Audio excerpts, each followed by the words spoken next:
day, class. I hope you are all doing well. I am Mikaro Soriano, your teacher for today's topic, which is random variable and probability distribution. Now, before we begin the lecture, may I ask who among you knows the definition of a random variable?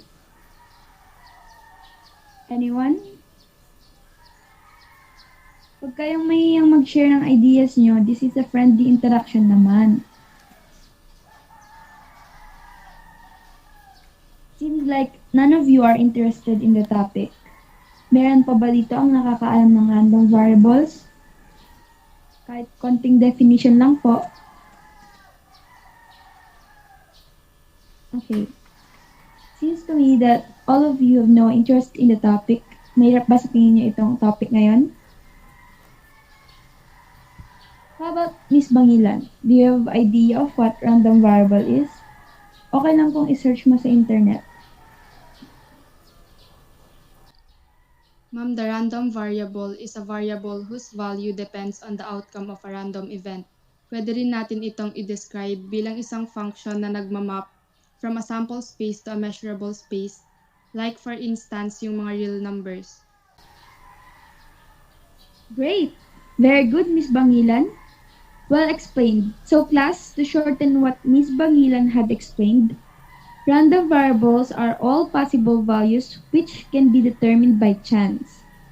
For example, when tossing a coin, ang expected results is either head or tail. So in the final outcome, the number or value of the head or tail is what we call random variable. Naiintindihan po ba? Guys, I know all of you are not fond of math and numbers, but can you at least participate in class? Subukan nyo pa rin mag-focus sa lesson natin. That way, maybe, you'll find it interesting. So let me repeat my question. Did you understood the meaning of random variable? Yes, ma'am. Yes, ma'am. Okay. Now let me ask Miss Bautista if she have idea of what are the two kinds of random variable? Miss Bautista? Are you there? A random variable can either be discrete or continuous. If a random variable can take only a finite or countably infinite number of distinct values, then it is discrete. Examples of a discrete random variable include the number of students in a class, test questions answered correctly, the number of children in a family, etc. A random variable, however, is continuous if between any two values of a random variable are infinite number of other valid values. We can think of quantities such as pressure, height, mass, and distance as examples of continuous random variables. Okay, excellent explanation, Miss Bautista. Pa-explain na lang po natin, no? Para mas madaling intindihin. So the two types of random variable is discrete and continuous. Discrete if it is finite, like for example, number of students, number of cars, anything that you can count. Continuous, on the other hand, is when it is infinite. For instance, decimals and fractions. Continuous is attained through measurements. Naintindihan ba, class? Yes po, ma'am. Very good. I have here 5 examples of the discrete and continuous. Can you, yung slide na. All you have to do is determine whether the given example is discrete or continuous. Okay? Okay, let me assign you. Miss Alawigan, you answer number 1. Discrete po, ma'am. Correct? Number 2, Miss Kalawagan. Discrete po, ma'am. Correct? Number 3, Miss Bautista. Continuous po. Yes, correct. Number 4, Miss Buraga. Continuous, ma'am. Very good. Now for the last number, Miss Bangilan. Continuous po. Yes, correct. Magaling. It's great to know that everyone can follow naman pala. How come na hindi kayo nagpa-participate kanina? Do you guys perhaps have interest in our topic? Hindi naman po, ma'am, sa ganon. We just think that the topic is not that useful in our daily lives. Hindi naman po namin nagagamit yung mga yan sa pagluluto kapag kami ay naliligo or sa paggawa ng mga gawaing bahay. Sa tingin lang po namin, ma'am, walang connect yung topic sa pang-araw-araw namin, kaya hindi siya ganun ka-interesting sa amin.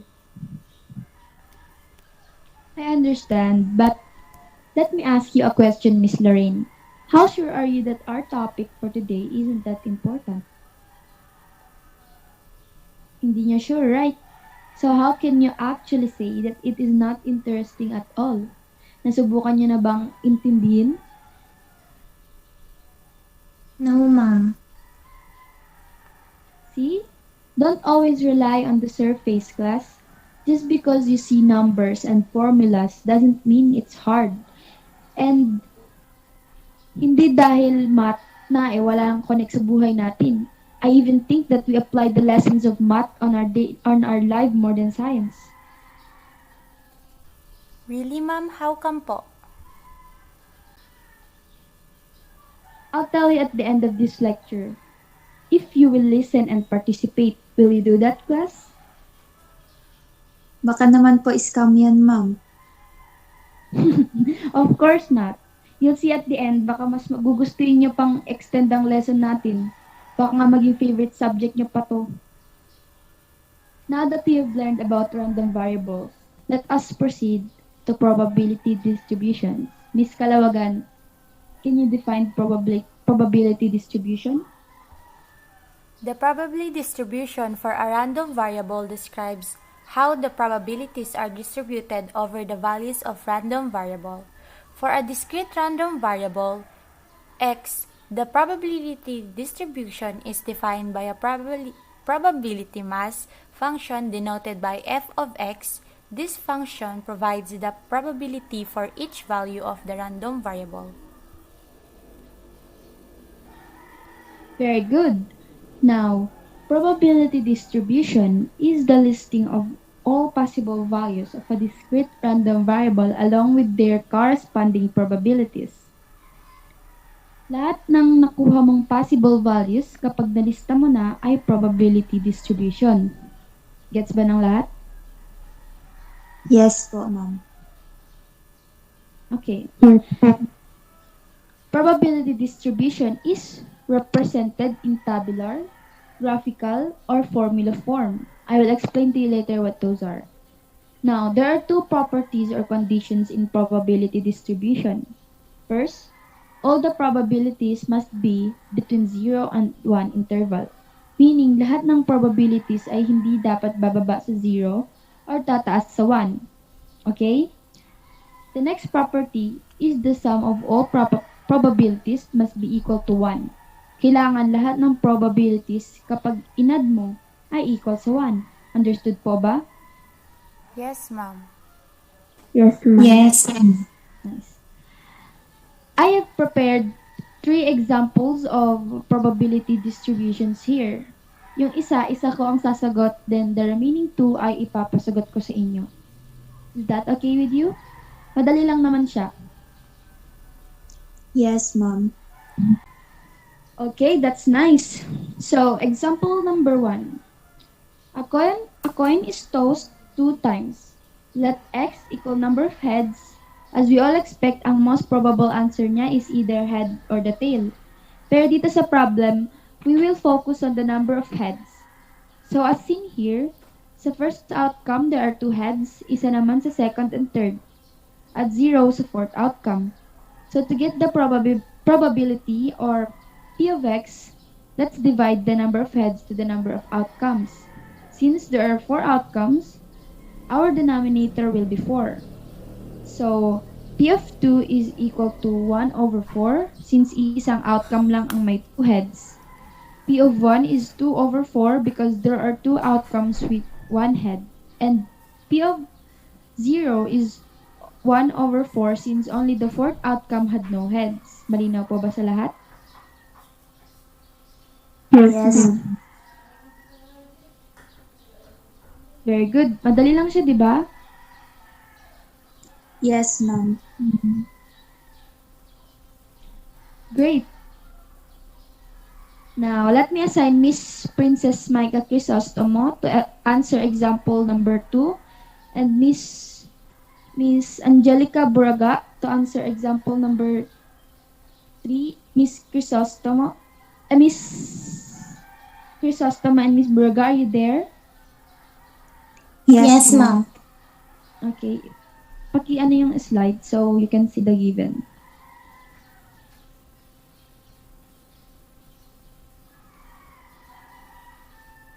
Example number 2. Ayan. Madali lang naman ang mga to. All you have to do is to tell whether the problem satisfied the properties of a probability distribution. I'll be giving you 5 minutes to answer the problem. Timer starts now.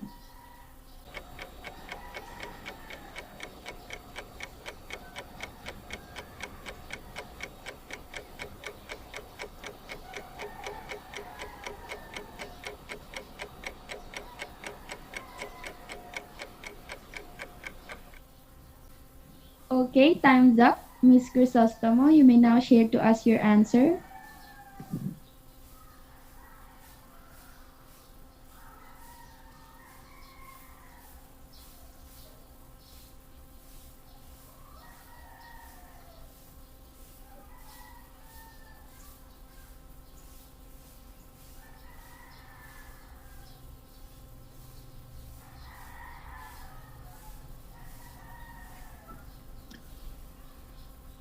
Yes, ma'am. The given random variant primes have the corresponding probabilities 0.05, 0.25, 0.33, 0.28, and 0.08.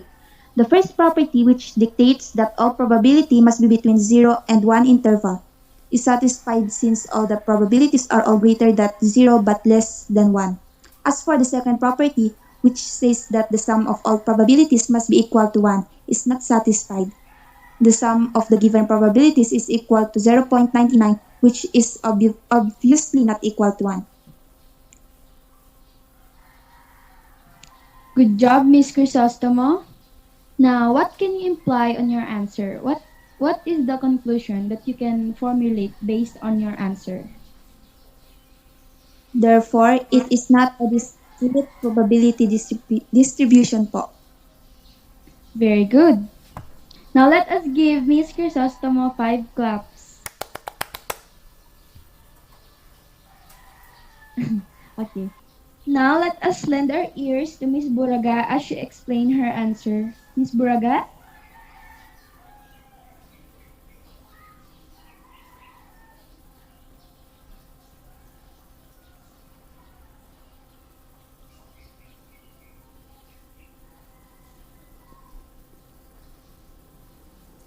Ma'am, with the given random variable 0, 1, 2, 3, and 4, the following probabilities correspond 0.1, 0.2, P of 2, 0.2, and 0.2. First, let us add all the probabilities. So it will be 0.7 plus P of 2. To get the value of P of 2, let us subtract 0.7 to 1 since 1 is the sum of all probabilities. So 1 minus 0.7 is 0.3. Therefore, P of 2 is equal to 3. So now, the list of probabilities will be 0.1, 0.2, 0.3, 0.2, and 0.2, which are all greater than 0 but less than 1. So, the first property is satisfied. Next, let us add 0.7 to 0.3, so the answer is 1. Therefore, the second property is satisfied as well. To sum it all up, the problem is a discrete random variable. Wow, well explained, Miss Buraga. See? Madali lang, di ba? Now I hope everybody understood the lesson. Is it clear and concise to all? Yes, ma'am. Yes, ma'am.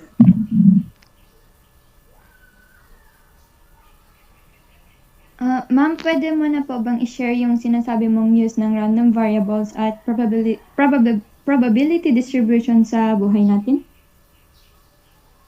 Oh, I thought you forgot. Okay, let me ask you. What do you do when you're making a decision? Gagawa ng choices, ma'am, din yung mga pwedeng consequences nila. You see, probability distribution. Nilista mo yung pwede mong maging choices as well as the possible outcome.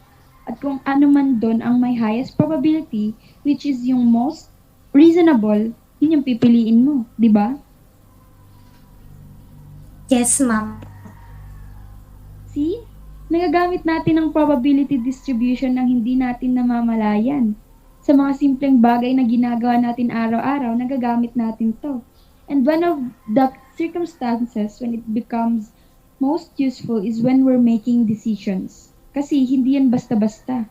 Kailangan mong timbangin ang mga kalalabasan nito para malaman mo kung ano ang tamang desisyon. Just like in our topic, you get all the possible outcomes because that's the most logical way of making a choice. Random variable and probability distribution class is very significant in our daily lives. Keep in mind what you have learned today para sa susunod na gagawa ka ng desisyon, magagawa mo na to ng tama. Naintindihan ba, class? Yes, ma'am. Yes, ma'am. Yes, ma'am. May katanungan pa ba? None po, ma'am. Okay, that's good then. None, ma'am. I'm glad that you all got the lesson well. That's the end of today's topic. Thank you for your participation. God bless you all. You may now leave the meeting. Goodbye po, ma'am. Thank you, Thank you po. ma'am. Thank you. Thank you, class.